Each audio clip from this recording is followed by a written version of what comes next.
Kang Ji-hoon, the most feared man in Seoul, staggers out into the neon and the rain on foot, bleeding and alone, and ducks through the first door he finds with a light still burning. A small rooftop bar at closing time. He does not know it yet, but the woman inside is about to save his life. And 3 months from tonight, she will be standing alone at an altar in a white dress, and he will be the only person in the whole world who comes for her. Before we go any further, do this story a quick favor. Tap that like button, hit subscribe, and drop a comment telling me where in the world you are watching from. Because trust me, this one is going to break your heart before it heals it. Now, let us begin. What that bleeding stranger cannot know, as he stumbles through her door, is that the woman about to save his life is not only a bartender. Behind the counter, Mira is an artist. She keeps a battered notebook crammed with cocktails no one has ever invented. Drinks that taste like the two worlds she was born between. And she carries a dream she has told almost no one. One day, she is going to open a bar of her own.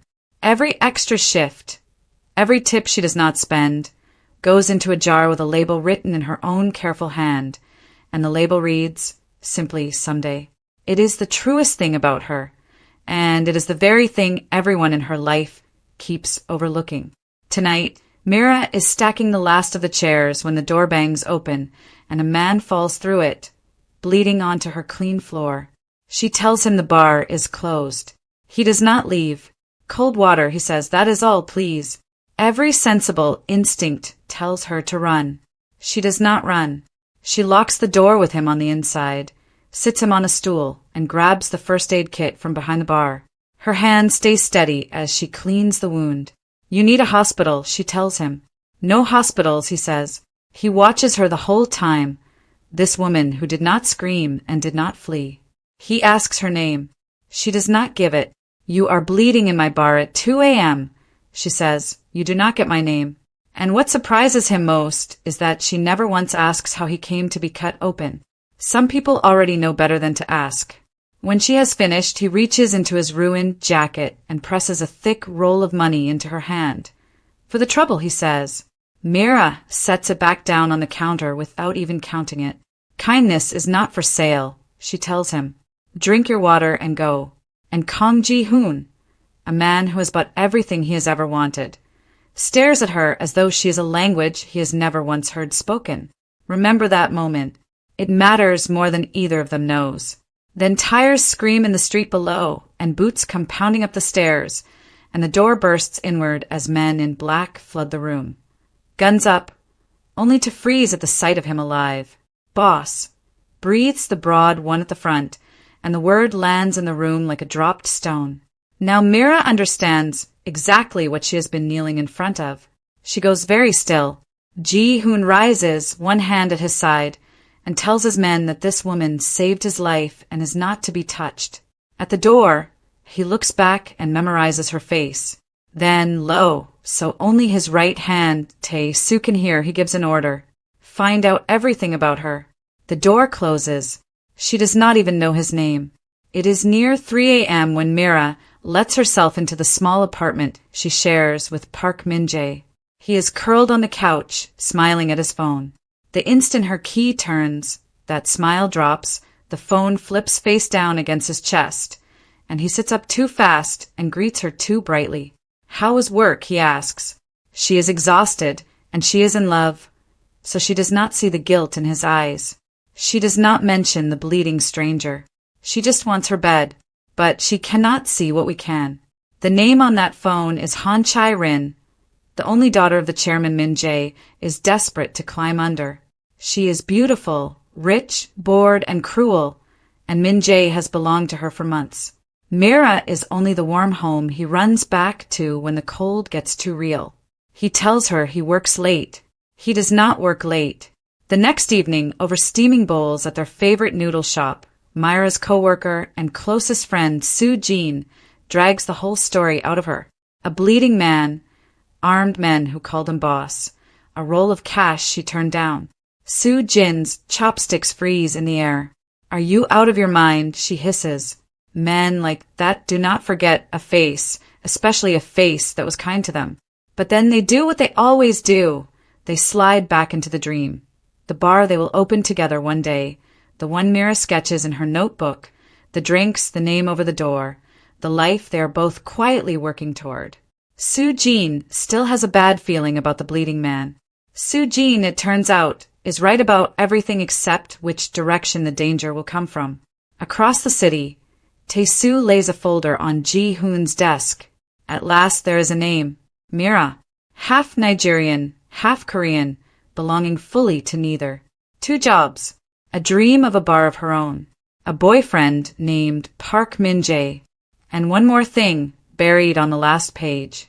Her mother, back in Lagos, is gravely ill and needs an operation the family cannot begin to afford, and Mira has been quietly drowning under the weight of it for months. Ji-hoon reads every page twice, his hand drifting to the stitches in his side. He has not stopped thinking about the only person in 3 years who looked at him and did not see a monster. Tae-soo has not seen this look on his boss since the day they buried his wife. Ji-hoon closes the folder and says 2 things. I want to see her again. And her mother, handle it, quietly, and she is never to know it was me.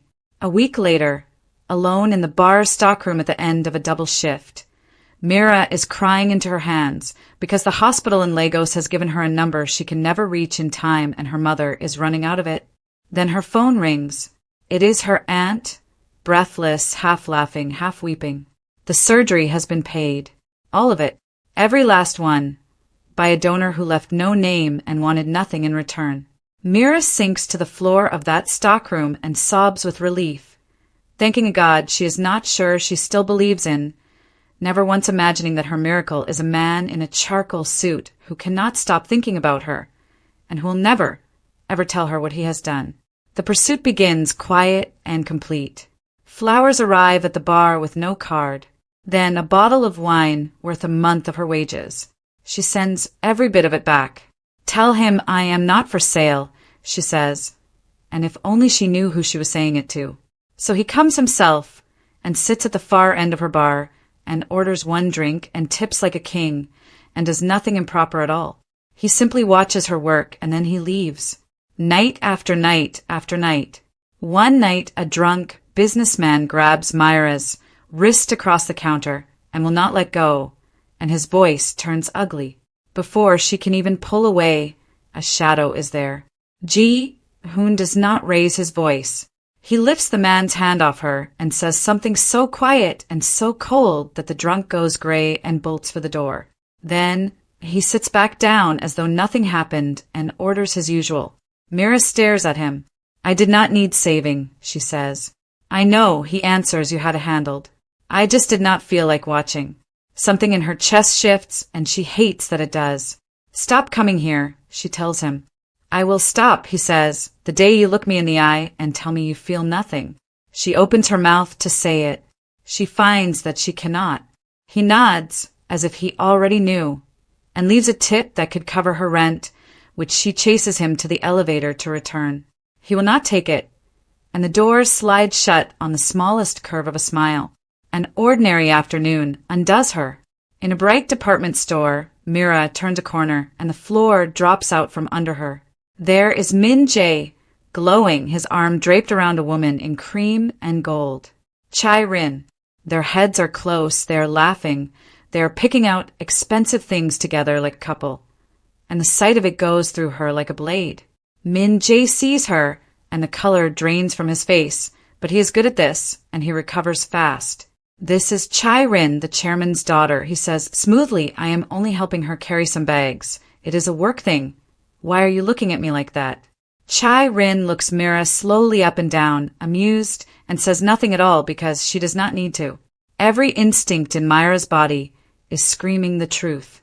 But the truth would end the future she is building.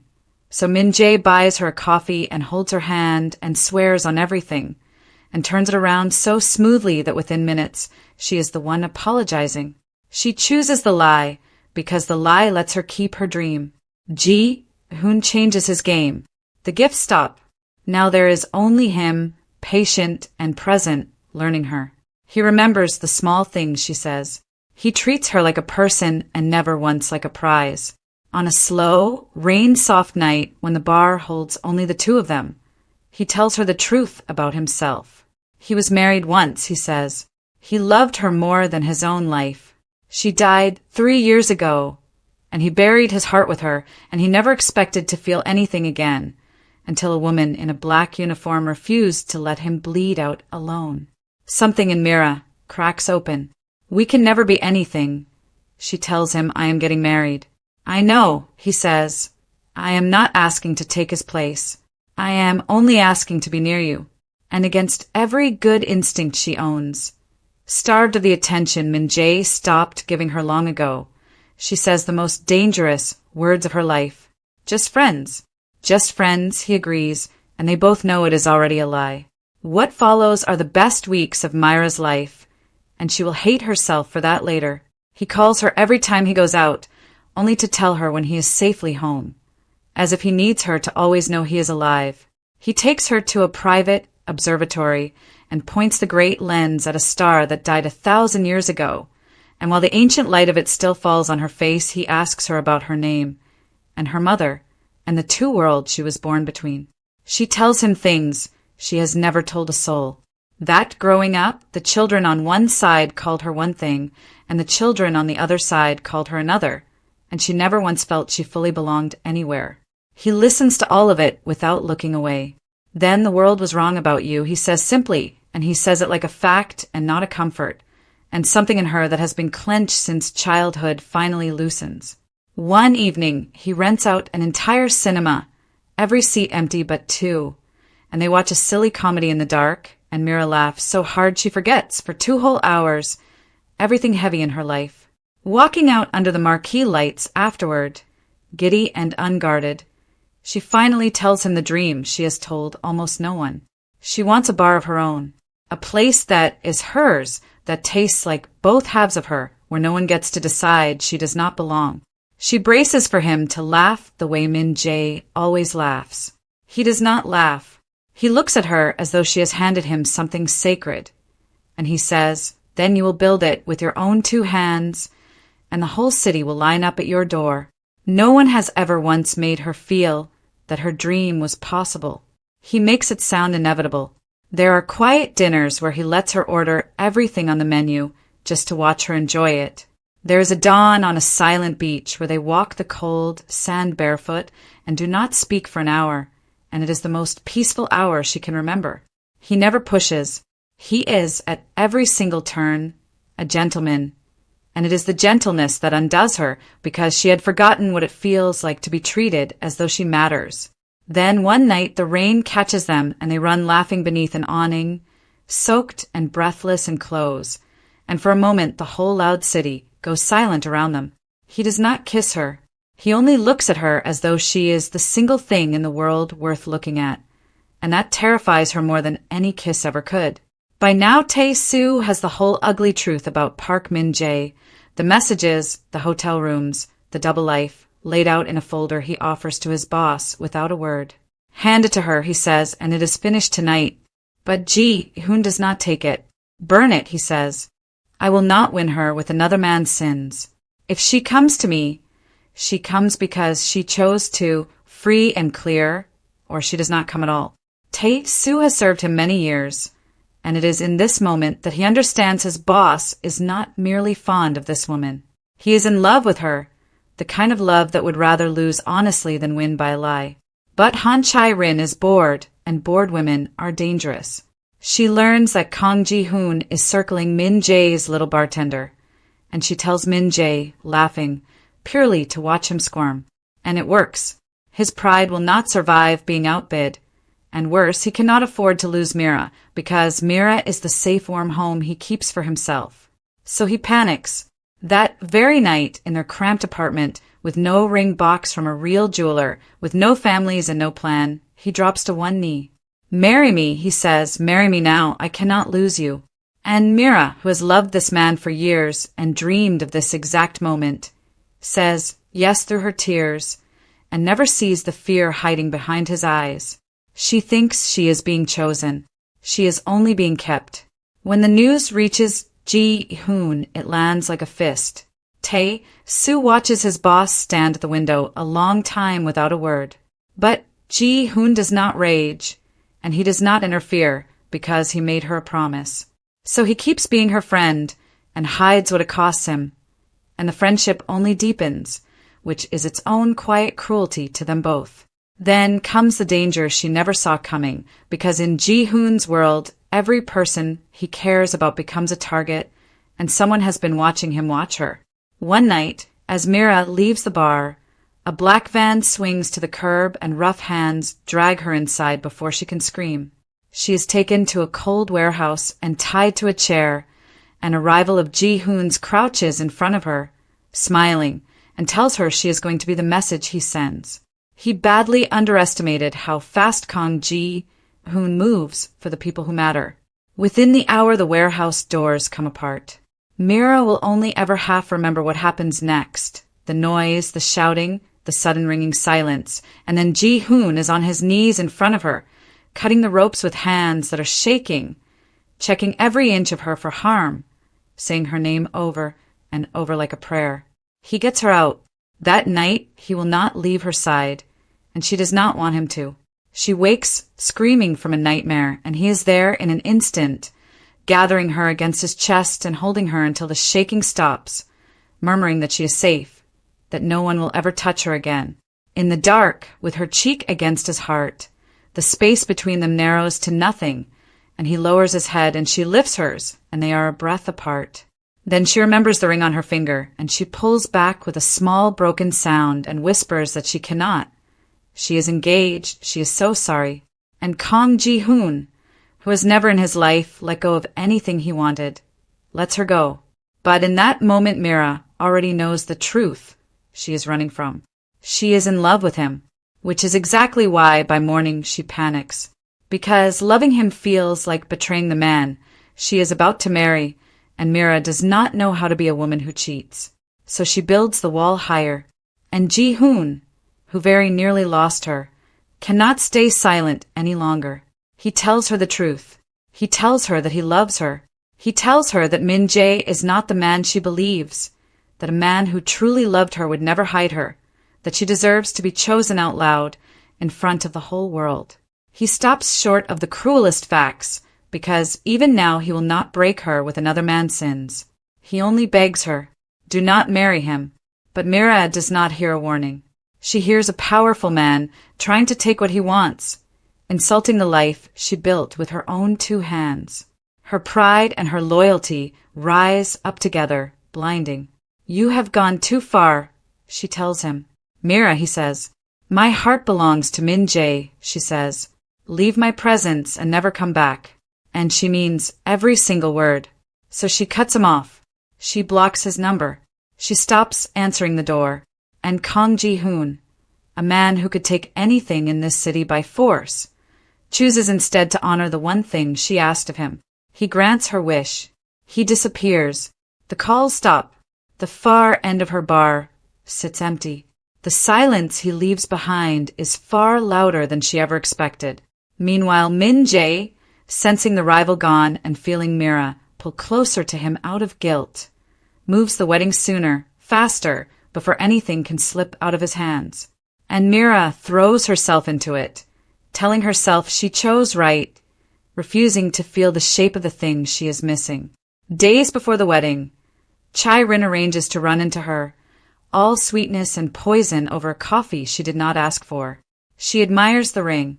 She wonders aloud, with a small, cruel smile, whether Mira really knows her fiancé as well as she thinks she does. She says just enough to twist the knife and not one word more, and she leaves Mira sitting there with a cold weight in her stomach that she cannot name and will not look at, because the wedding is in 3 days and she has already decided to be happy. Quick pause. If this story has its hooks all the way into you by now, smash that like button and subscribe right this second, because we're about to reach the wedding day, and you're truly not ready for who walks through those chapel doors. On the morning of the wedding, Soo-jin fastens the last button on the back of Mira's white dress and meets her eyes in the mirror and asks, very gently, are you sure? Mira's hands are trembling and she does not know why. She pushes the doubt down as hard as she can, and says of course she is sure. This is the happiest day of her life. Soo-jin says nothing more. She just squeezes her friend's shoulders and prays she is wrong. The chapel is small and full of light, and Mira stands at the top of the aisle in white. Glowing with hope, her few loyal friends gathered on one side. And on Min-jae's side there is nothing. Empty pew after empty pew after empty pew. The minutes crawled past. No groom. No guests. Not one call answered.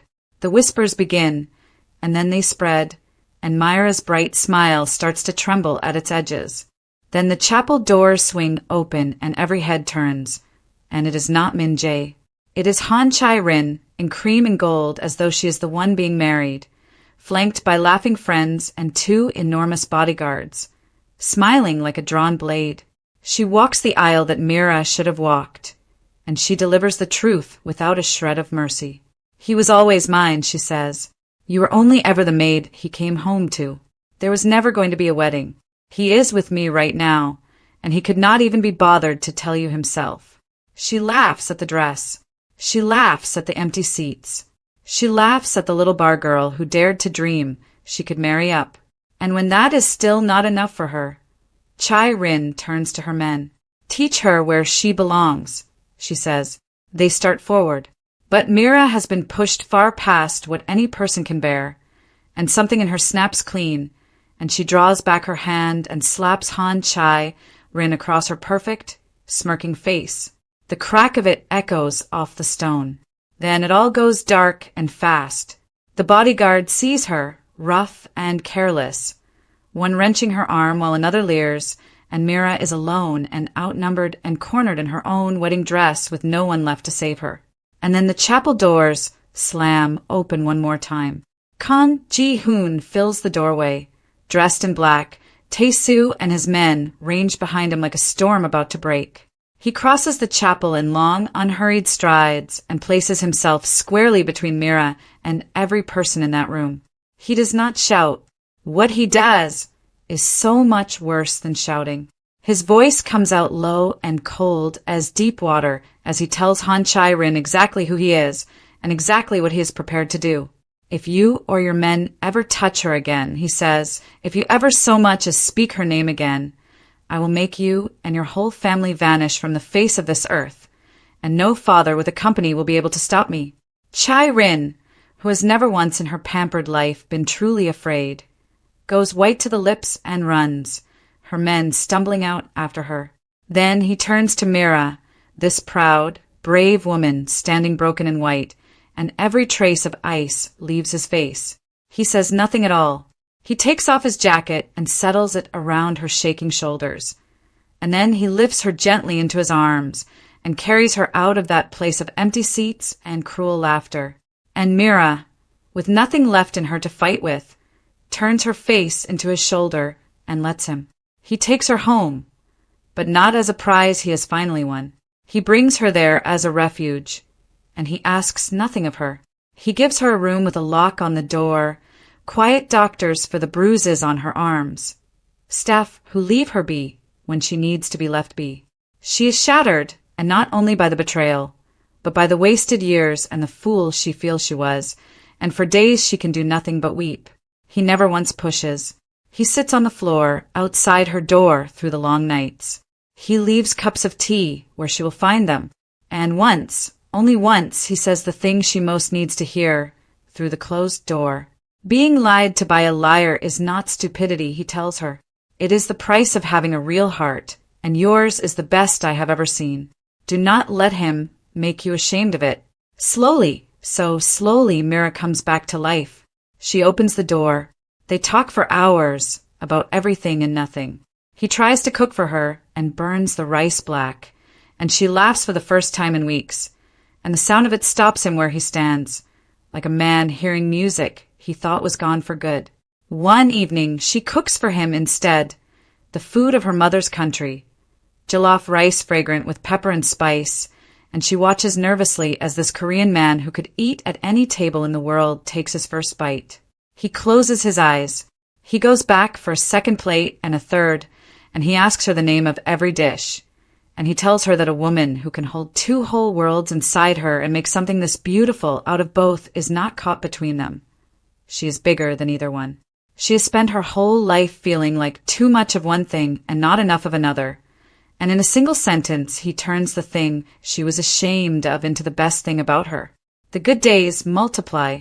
He shows her the other side of his world. Not the violence, but the loyalty, the men who would die for him without a thought, the child of a fallen soldier, he quietly puts through school and never mentions to a living soul. They dance once, slow, in the empty ballroom of that great house, her cheek against his chest and the whole city, glittering below. He teaches her to shoot badly, and they both end up laughing until their sides ache.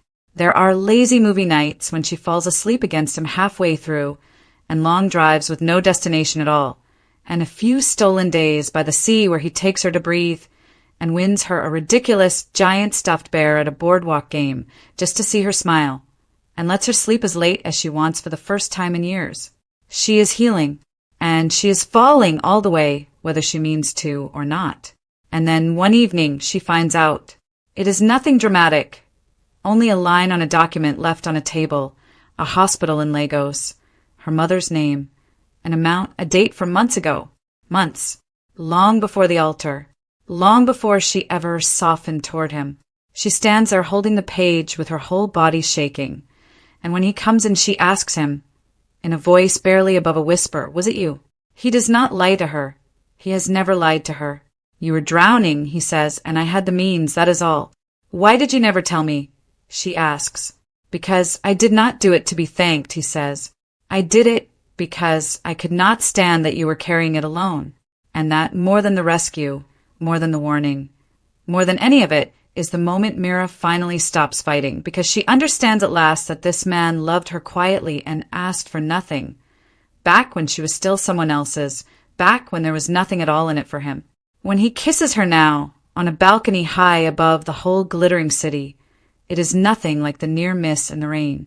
This time she reaches for him first. This time it is given and taken freely by a woman finally choosing with her eyes wide open. "I pushed you away," she whispers against him. "You came anyway." "I will always come," he says. "That is the whole point of me." But as the weeks pass and the bruises fade, something restless stirs in Mira again. She is grateful for the safety of this beautiful house, more grateful for the man in it, but she did not survive all of that just to become an ornament behind high walls. The old dream, the one in a jar labeled someday, will not leave her alone. She wants to build something. She wants to be somebody in her own right, not the woman Kang Ji-hoon saved, but Mira, who made herself. When she finally tells him, he does not hesitate. "Name the building," he says, "anywhere in Seoul. It is yours by Friday." And Mira, who loves him, says no.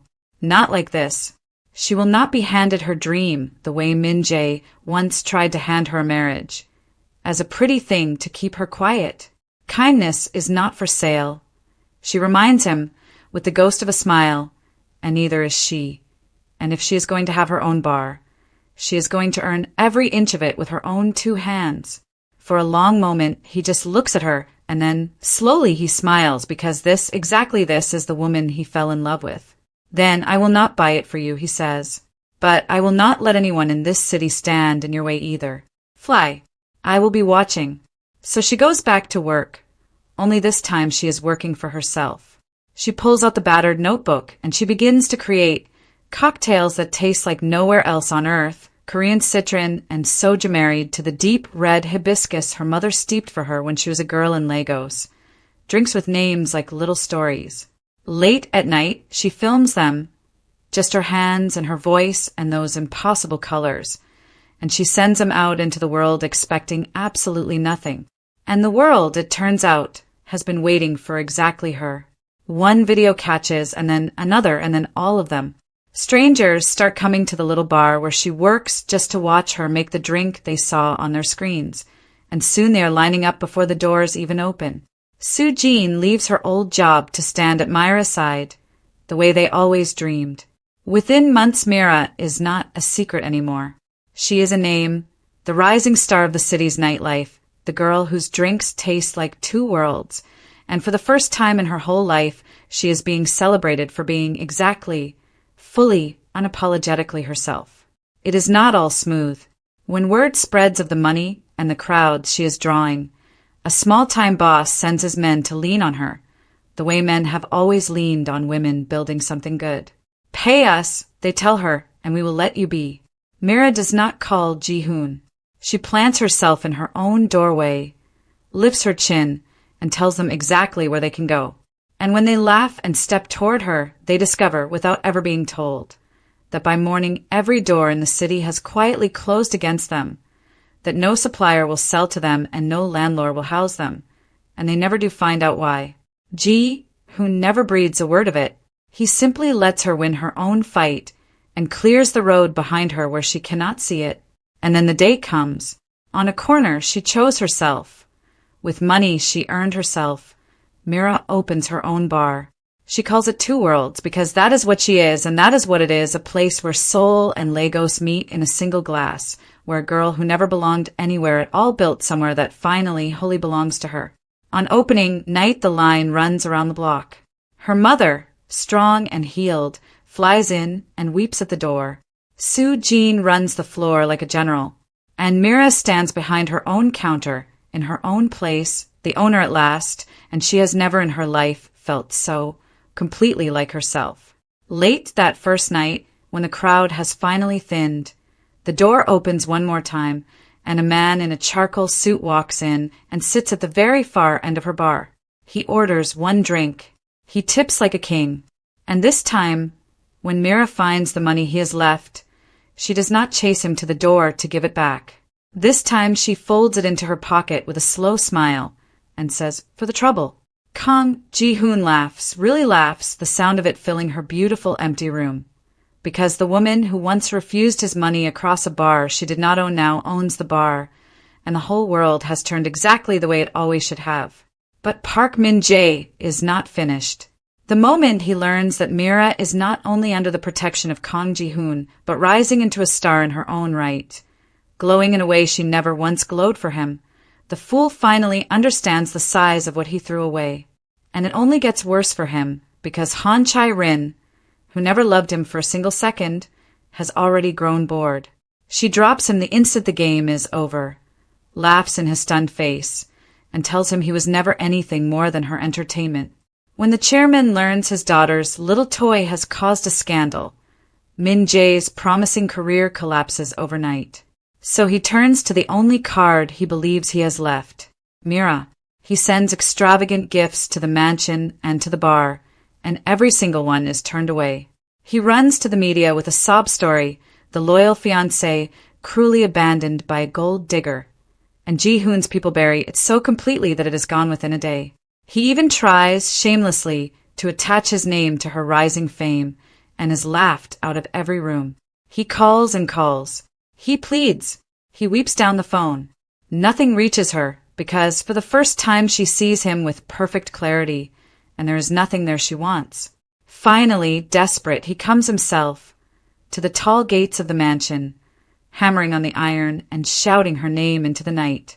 "Mira, I made a mistake," he screams, "come out. You owe me, after everything I gave you." And for one moment she does come to the gate, and she looks at him through the bars, calm and clear and completely free of him, and she says only one thing. "You gave me a lie. He gave me the truth." Then she turns and walks back toward the light of the house. What happens to Park Min-jae after those gates close, far from any camera, is quiet and thorough. He is not killed, because this is a love story and not a tragedy, but he is broken and warned in a voice he will hear in his nightmares for the rest of his days, and made to understand past all doubt that if he ever comes near her again, he will not walk away a second time. He is sent back into the cold with nothing. And Han Chai-rin, the woman who set the whole fire, is left with nothing either, no toy, no triumph, a furious father, a ruined name, and the memory of a cold warning that will keep her looking over her shoulder for the rest of her life. And Mira chooses, not out of fear and not out of gratitude, and not because she was rescued, but freely and clear-eyed and whole, a woman who built her own name and her own place in the world and now gets to decide who stands beside her in it. On the night of her bar's first anniversary, under the sign that reads 2 worlds, in front of the life she made with her own 2 hands, Kang Ji-hoon lowers himself onto one knee. This time there is a real ring. This time there is nothing hidden behind his eyes. I have been yours since the night you would not give me your name, he tells her. Marry me, not so I can keep you, so I can spend my life watching you fly. And when Mira says yes, there are no empty seats waiting to break her heart. Only a room full of people who love her, cheering. A year later, on a rooftop high above the city she once served drinks in, they marry and every seat is full, and her mother, healed and radiant, weeps in the front row. The most feared man in Seoul cries openly when Mira walks toward him, and not one person there dares to mention it. 2 Worlds has become the most talked about bar in the city, the first of several with her name behind them, and Mira, who once locked up someone else's bar alone at 2 a.m. and turned down a roll of money because kindness is not for sale, now rules her half of the city as surely as her husband rules his. She is not the woman he saved. She is the woman who saved him, and then went and built an empire of her own beside his. She lost the wedding she planned. She found the marriage and the life and the self that she deserved.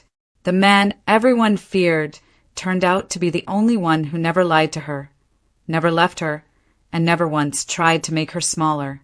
And still, every single night, wherever he is in the world, Kang Ji-hoon calls her, just to tell her that he is safely home. If this story moved you, do not leave without hitting that subscribe button, because we tell love stories like this one every single week. Give the video a like, share it with someone who still believes in second chances, and tell me down in the comments, would you have forgiven Kang Ji-hoon or made him wait a little longer? I will see you in the next one.